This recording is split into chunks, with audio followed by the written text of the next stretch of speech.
Welcome everybody. This video is just a quick explanation on how to record in Logic.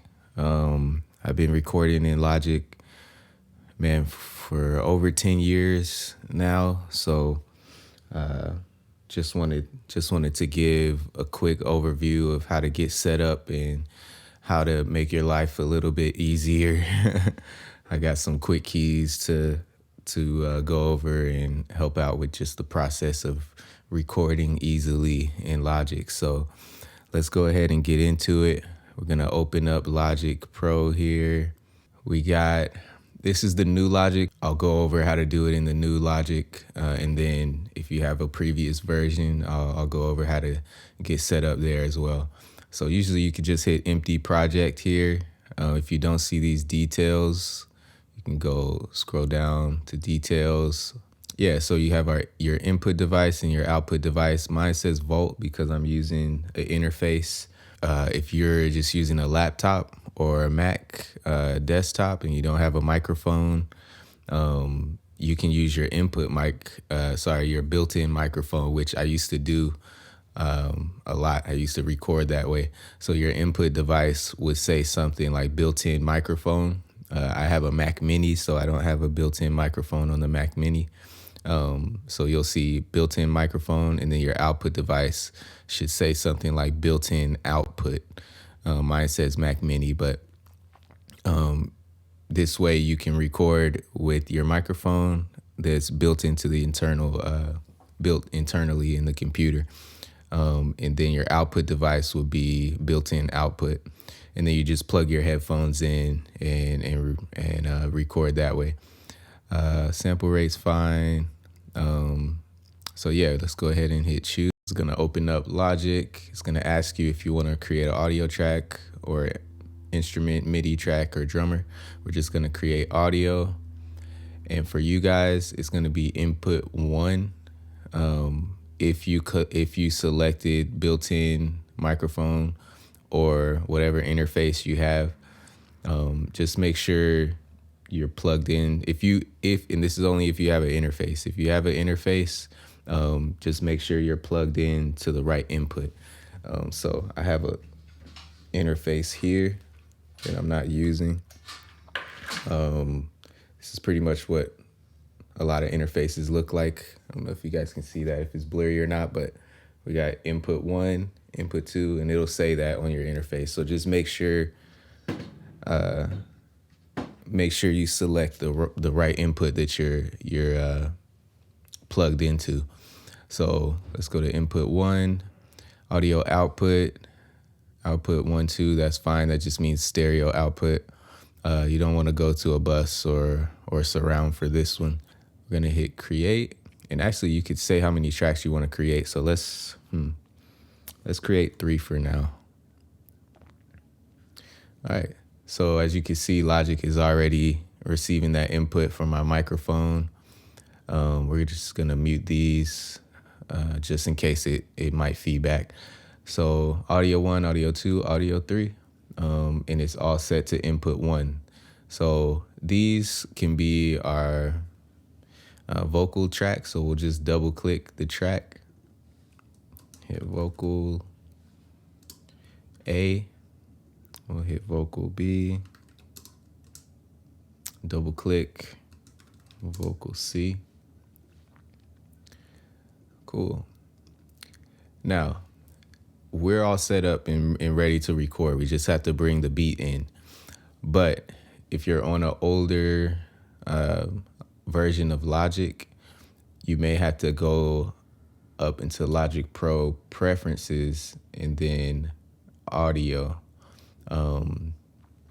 to bring up this page that'll show you your input and output device. So what we're gonna do, if you weren't able to set your input and output device before, you have to go to your output here. And like I said, it'll be built-in output for you if you have an older version. The newer Mac laptops actually have a separate audio drive for the headphones. So you might see external headphones. So you'll either see external headphones or built-in output. And then you'll just click that. Make sure your input is built-in microphone. And a quick tip, though, that not a lot of people know, you do not have to hit apply. I don't know why this is, but you don't have to hit apply. If you say I change my input device to Zoom or to Black Hole, you can exit out of this page without hitting apply. And as you can see, it took a little while to load there. And if we go actually in our inputs, you can see now it's changed to my 64 input driver, which is crazy. See, so it is saved. So I don't know why that is, but that's a quick tip, just so you guys don't have to go all the way to apply and then go to exit the thing again. So yeah, you can go to Volt. Volt is my interface, so I'll just go exit out and take a little while, and then boom. So that saves you some time. So yeah, you see all these are grayed out now. So let's get to it. So got my vocal A, vocal B, vocal C. Now we want to bring the beat in. Hold on, let me check my notes to see where I'm at here, if I skipped anything. Create audio tracks, inputs, outputs. Cool, importing the beat. So there are a few ways to import the beat. The easiest way for me is just dragging it in. So as long as you have your file, you can literally just drag it in to Logic and it'll load up. So there's a few different ways to get your tempo for the beat. Sometimes producers, if they're thinking about the artist ahead of time, they'll put the tempo right in the name of the beat, and that way you'll see 76 beats per minute, BPM. Then you'll just select up here, double click 76, and you're all good. Now, another way, if you want to get the beat, before you pull the beat in, you go to this top area here in the middle. Instead of keep tempo, you're going to click that, keep tempo. You're going to go to auto or adapt. So auto is going to find the tempo of whatever audio file you put in. So let's go to our Finder, navigate to this beat, drag it in. Now once I drag it in, Logic already knows 76 beats per minute. So let's drag that to the beginning. And what we can do here, we can go back to keep. And yeah, now the tempo's set and it should be perfect.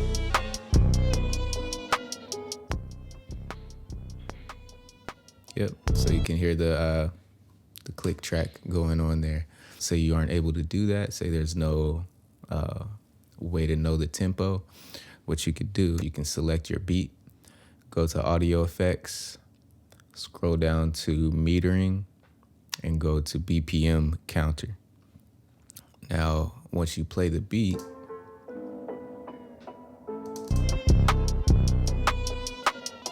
it'll tell you what the tempo is, 76 there, so that's correct. So cool, that's the way to find the tempo. Let me go to my notes and see what's next here. Import the beat, find the tempo. Setting levels, cool. So setting levels is one of the most, I would say the most important thing that you have to do when you're recording your song. Johnny Giuliano, if you guys know who he is, he's a big inspiration of mine. One tip he gave me a long time ago was when you record or even when you're mixing, make sure you can hear the click track. Make sure the click track is a little bit louder than everything else. So when I turn the click track on here, the metronome, we hit play. If you bring your beat in, it's usually going to be super loud. So let's hit play here. Can't really hear the click track. So you bring the beat down until you can start hearing the metronome.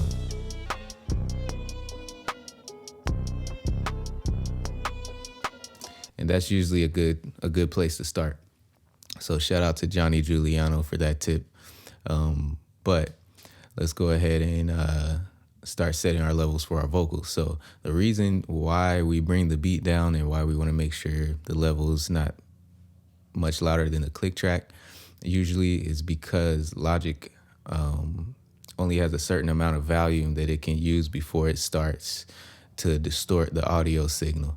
And you can see this here with your numbers 0 down to -60.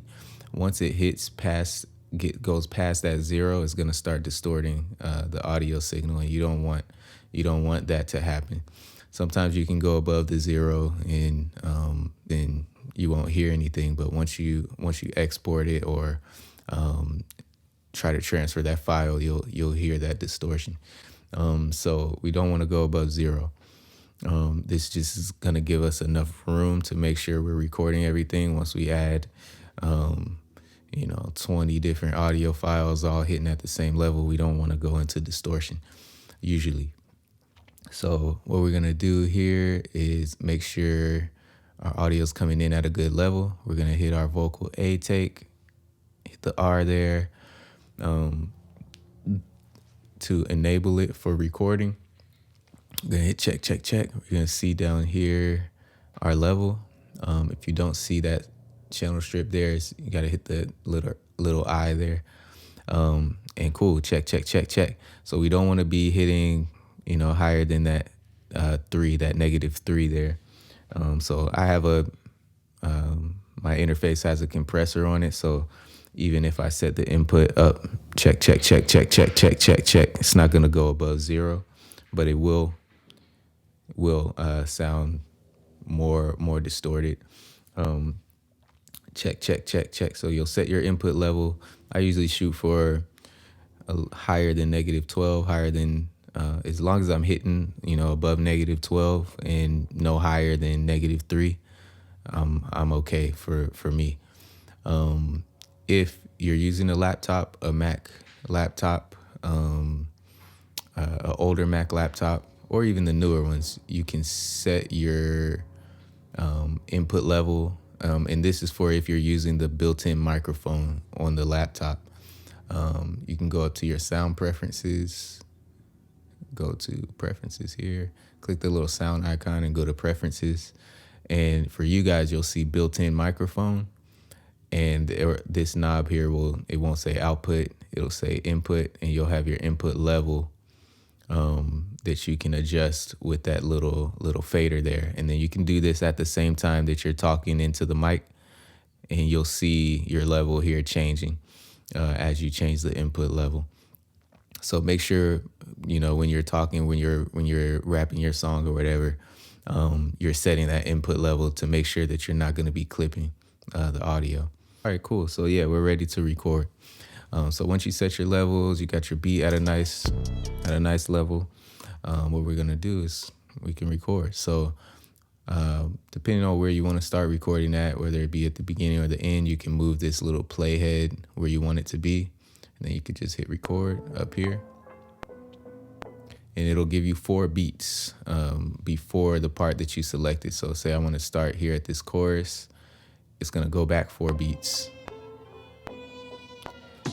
to give me some time to get it recorded.